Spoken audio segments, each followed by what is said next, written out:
щось.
uninterrupted view of the Thames when he built this property, but also today. To my left-hand side is Radnor House School.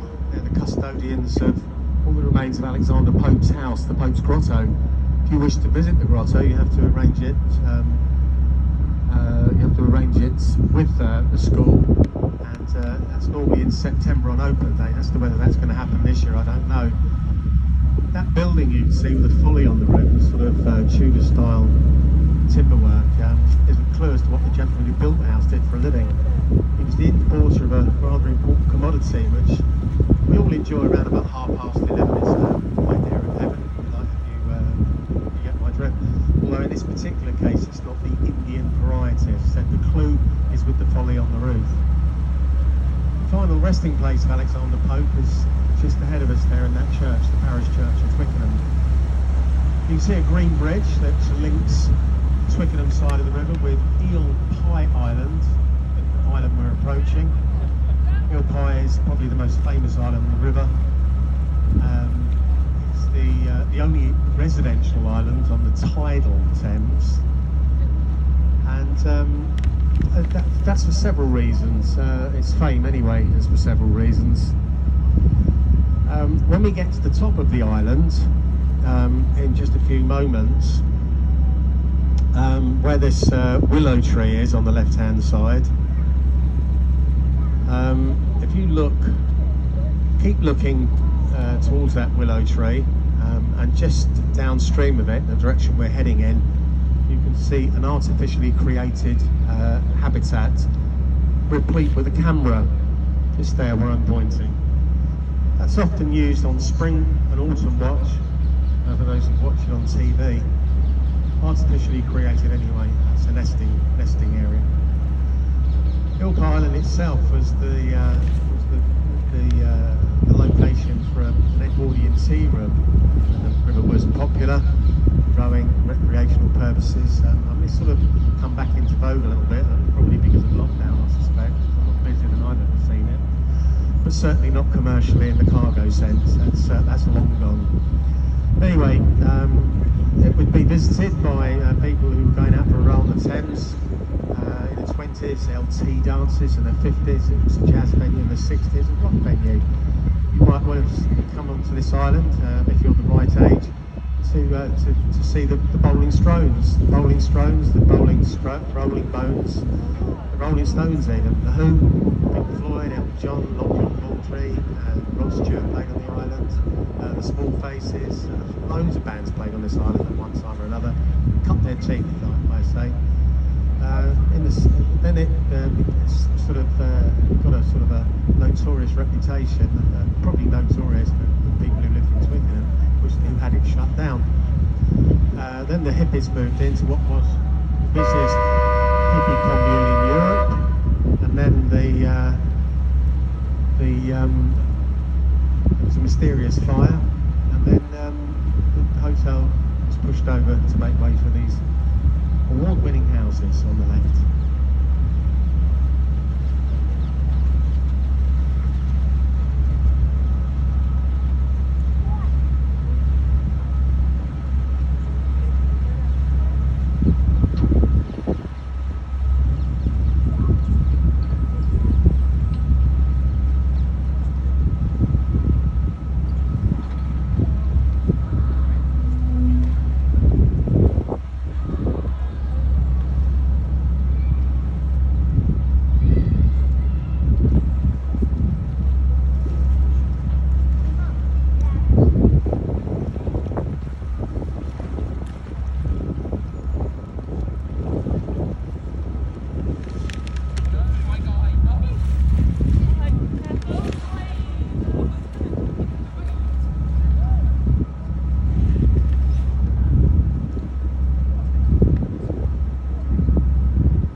So we're coming down to the bottom of the Ilk Island now, and if you look over to the left, where that lady is standing on the brow of her pontoon, if you look above her head in a few moments, you'll be able to see the Octagon Room, or the Orleans Gallery, all that remained of Prince Louis Philippe's house, the former, or the last King of France. That's his. That was his former home there. You see the one with the Greek urns on top of the, as I said, the octagon room or the audience gallery, which has been beautifully renovated, which is open to the public. If you look back over your left-hand shoulder, up the back of Ilpa Islands, you might be able to see the white balustrades which mark the boundary line of York House. Now, if you get the opportunity to visit it, I highly recommend it, especially its ornate gardens and its beautiful fountain.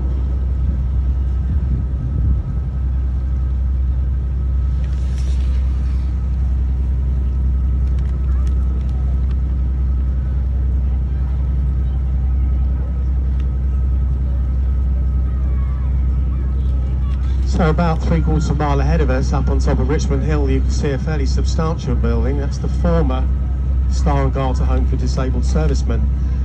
Built there in 1920 as a woman's memorial for those gentlemen who literally gave limb for country. As we have no major conflicts in the world, certainly at the moment anyway, that's no longer needed, so it's been sold off to private development. And for those who are interested in a property here, they're very reasonably priced, cheap and affordable, as one would expect. Starting price of £1.8 million.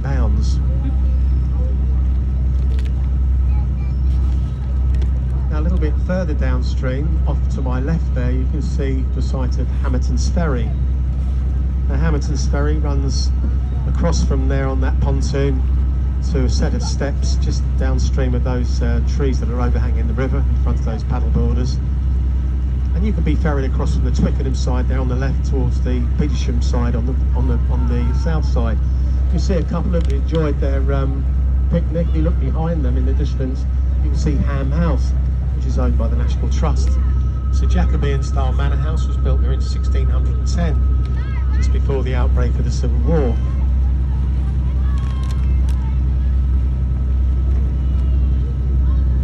Directly ahead of the bow, just down the hill slightly to the left of the Star and Garter home, you can see a sort of a Gothic style building.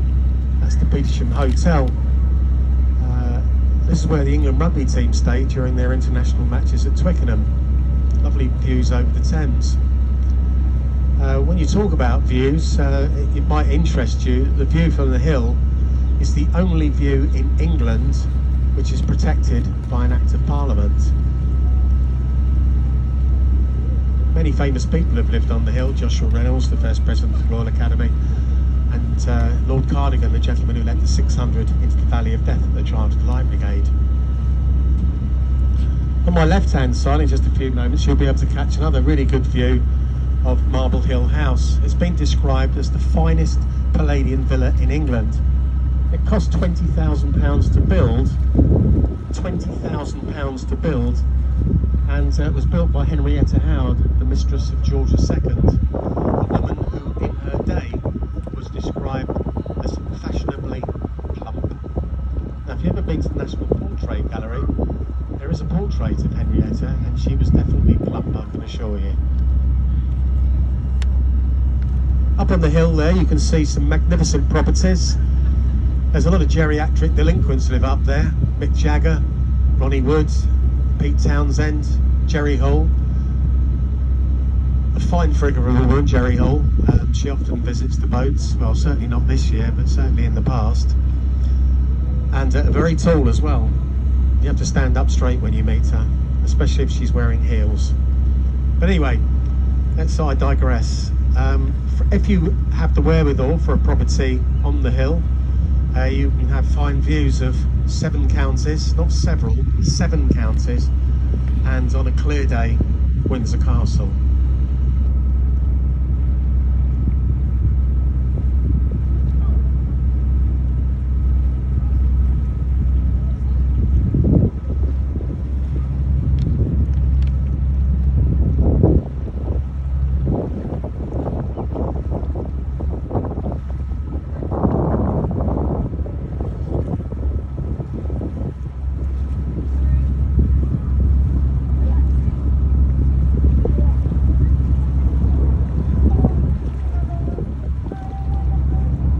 Now we're coming down to the beautiful area of Petersham,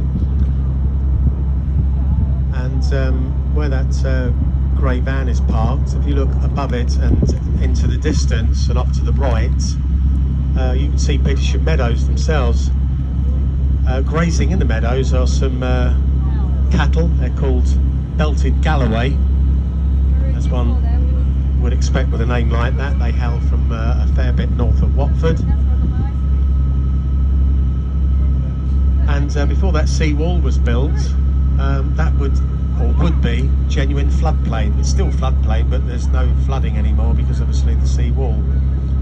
It's much the same as the area on my left here before it was embanked.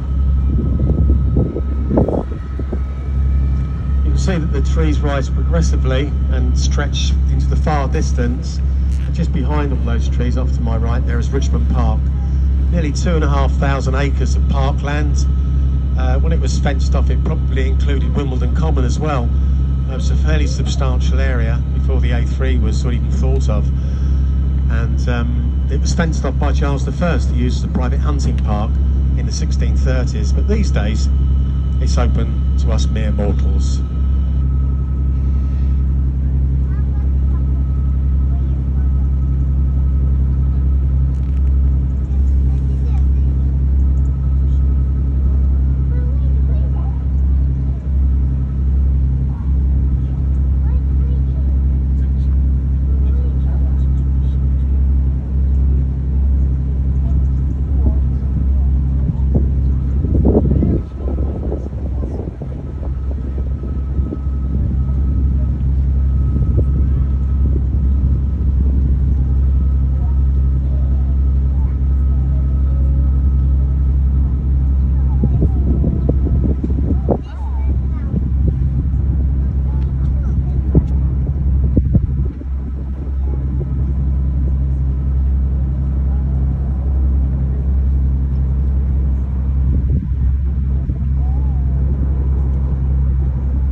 As we head back into Richmond,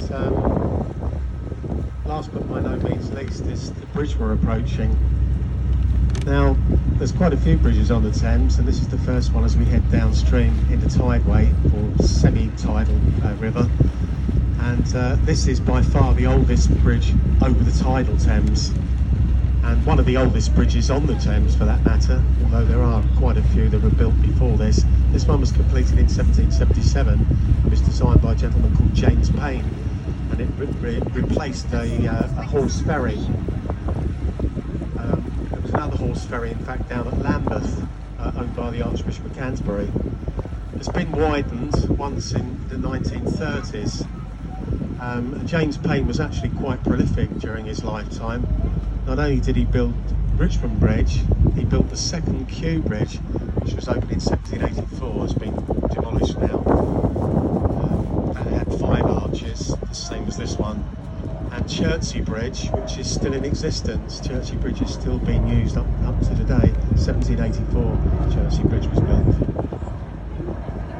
Anyway, we're going to turn the boat round. Hope you enjoyed the trip. Does that count as a near miss?